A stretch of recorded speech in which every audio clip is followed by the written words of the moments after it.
Morning students, welcome to our today Sanskrit class of Divine Public school.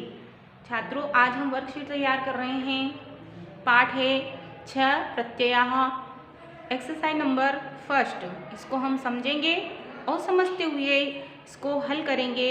और यदि आपने पहले नहीं लिखी हो इन एक्सरसाइज को तो आप भी अपनी कॉपी में चैप्टर नंबर और वर्कशीट डाल करके आप तैयार कर सकते हैं। एक्सरसाइज पहली है उचितम विकल्पम चित्वा उत्तराणि वदतु। उचित विकल्प छांटकर उत्तर बताइए। 2 विकल्प के रूप में शब्द दिए हैं, तो हमें उनमें से जो सही उत्तर है उसको छांट करके लिखना है। कह घंटाम अचोरयत पाठ में हमने पढ़ा है, तो आपको इनके उत्तर अच्छी तरह से याद होंगे कि घंटा किसने चुराया, तो चोर ने चुराया, तो इसलिए आएगा इसमें चोरः। सेकेंड वाला आंसर राइट है। ख चोरः केन हृतः, चोर किसके द्वारा मारा गया, तो सिंहेन, सिंह के द्वारा। ग वृद्धा कुत्र गता, बुढ़िया कहाँ गई, वने, वन में।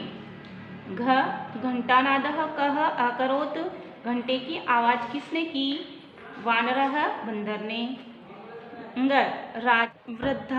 राजा वृद्धाए किम अयच्छत, राजा ने बुढ़िया को क्या दिया, धनम।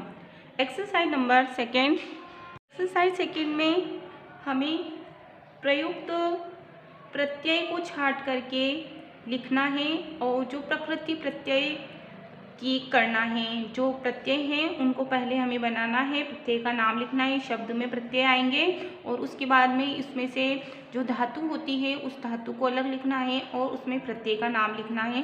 तो जो हमारे सामने यह सारणी बनी हुई है, इस सारणी में से हमें पहले तो प्रत्यय बनाने हैं। तो हम चाहे जितने इसमें से प्रत्यय बना सकते हैं। तो कुछ प्रत्यय मैंने यहाँ बनाए हैं। द्रष्टुम, कृत्वा, पित्वा, आगत्य, ये शब्द बनाए हैं प्रत्यय लगे हुए। और उसके बाद में अब हमने इसमें से धातु अलग की है। तो द्रष्टुम में धातु है द्रश, कृत्वा में धातु है क्री और पित्वा में धातु है पा, आगत्य में धातु है गम। अब हमें इसमें से प्रत्यय छांटना है। तो प्रत्यय की पहचान यदि आपकी को होगी कि जिसके पीछे तुम शेष रहेगा उसमें तुमुन प्रत्यय होता है।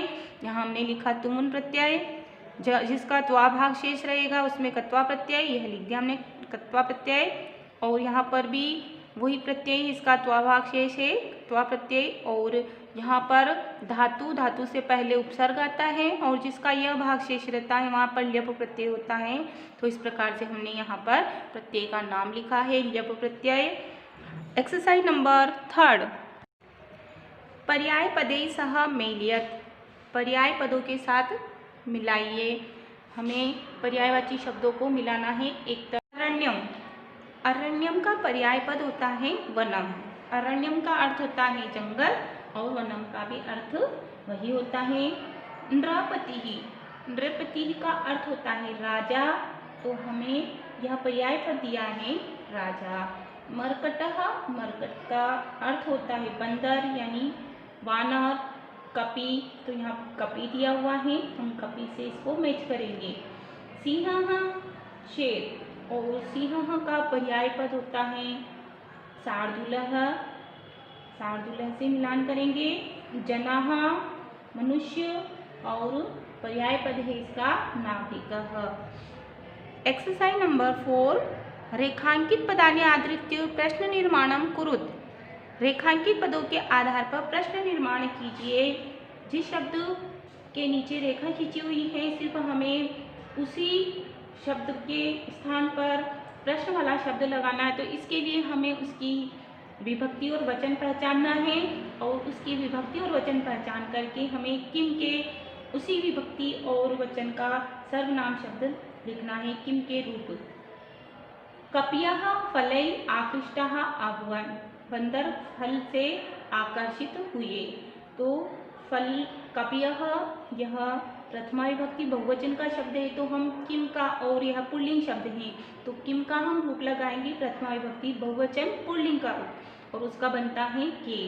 तो हमारा पूरा प्रश्न बन जाएगा के फलेः आकृष्टाः अभवन्, कौन फल से आकर्षित हुए। चोरः रक्षकेभ्यः भीतः आसीत्, चोर पहरेदार से डरा हुआ था।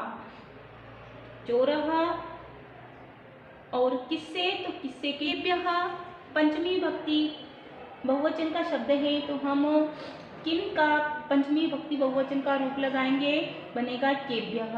चोर किससे डरा हुआ था, तो चोरः केभ्यः भीतः आसीत्। घंटासुरः नरान् भक्षयित्वा घंटां वादयति। घंटासुर मनुष्यों को खाकर घंटा बजाता है।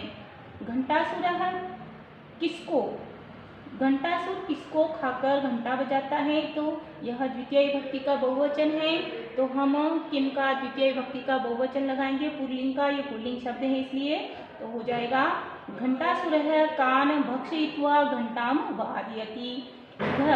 वृद्धा कदलीगुच्छं चणकान् च नीत्वा वने अगच्छत्। वृद्धा केले के गुच्छे और चने लेकर वन में गई। वृद्धाः कान् नीत्वा वने आगच्छत्, यानी वृद्धा किसको लेकर, तो आएगा यह द्वितीय विभक्ति का बहुवचन है, तो हम द्वितीय विभक्ति का बहुवचन लगाएंगे किन का रूप, तो बनेगा कान्, किसको लेकर, वृद्धाः। और वृद्धा कदलीगुच्छं चणकान् च नीत्वा वने अगच्छत्। बुढ़िया केले के गुच्छे और चने लेकर वन में गई। तो प्रश्न बनेगा हमारा, बुढ़िया क्या लेकर वन में गई, तो क्या के लिए किसको, कान यानी किसको लेकर, तो यहाँ आएगा कान नीत्वा वने आगच्छत्। पांचवा, राजा घोषणा में अकार्यत, राजा ने घोषणा करवाई, तो क्या करवाई ऐसा प्रश्न बनेगा, तो यहाँ आ जाएगा राजा किम अकार्यत। एक्सरसाइज नंबर 5, उदाहरणम अनुसृत्य वाक्यानि योजयत। उदाहरण के अनुसार वाक्य को जोड़िए। पहला उदाहरण दिया है हमें, इसके अनुसार दूसरे वाक्य बनाने हैं। सह आपणं गच्छति, सह फलानि आनयति। इस प्रकार से यहाँ 2 बार सह दिया है। जब हम वाक्य जोड़ेंगे तब हमें दूसरी बार जो सह है उसको हटाना है, और यहाँ जो पहली बार जो धातु आई है उस धातु में हमें कत्वा प्रत्यय लगा करके हमें इस वाक्य को इस प्रकार से जोड़ना है। तो बन जाएगा सह आपणम गत्वा, गच्छति को धातु वही है, इसमें कत्वा प्रत्यय लगा दिया तो बन गया गत्वा। और फलानी आनयति, फल लाता है, फलानी आनयति, सह को काट देना। उसी प्रकार से हमने भी इसी उदाहरण के अनुसार देखकर हमने वाक्य बनाया। वयम विद्यालयम गच्छामः, वयम तत्र पठामः, तो हम बनाएंगे वयम विद्यालयम, यहाँ पर भी गम धातु है तो बनेगा यहाँ पे विद्यालयम गत्वा। वयम विद्यालयम गत्वा और तत्र पठामः, वयम हट जाएगा। पूरा वाक्य बना लेना आप। ख, सह पुस्तकानि आनयति मां च यच्छति। सह पुस्तकानि आनयति में हमें ल्यप प्रत्यय लगेगा यहाँ पे, तो बनेगा आदाय मां च यच्छति, और मुझको देता है, वह पुस्तकें लाकर मुझको देता है। बालिका भोजनं करोति सा शयनाय गच्छति। बालिका भोजनम कृत्वा, करोति का हम क्रि धातु से बनाएंगे, कत्वा प्रत्यय से बनेगा कृत्वा शयनाय गच्छति। 4th, यूयं चलचित्रं पश्यत, यूयं गृहं गमिष्यथ। यूयं चलचित्रम पश्य से बनेगा दृष्ट्वा, दृष्ट धातु से दोनों का ही अर्थ देखना होता है, तो इसमें बनेगा दृष्ट्वा गृहं गमिष्यथ। रमा अध्यापकं नमति, सा कक्षायां तिष्ठति। रमा अध्यापकं नमित्वा कक्षायां तिष्ठति। इस प्रकार से हमारी यह एक्सरसाइज पूरी हुई। तो छात्रों, आप इन सभी एक्सरसाइज को आप अपनी कॉपी में लिखें और अभ्यास करें। धन्यवाद।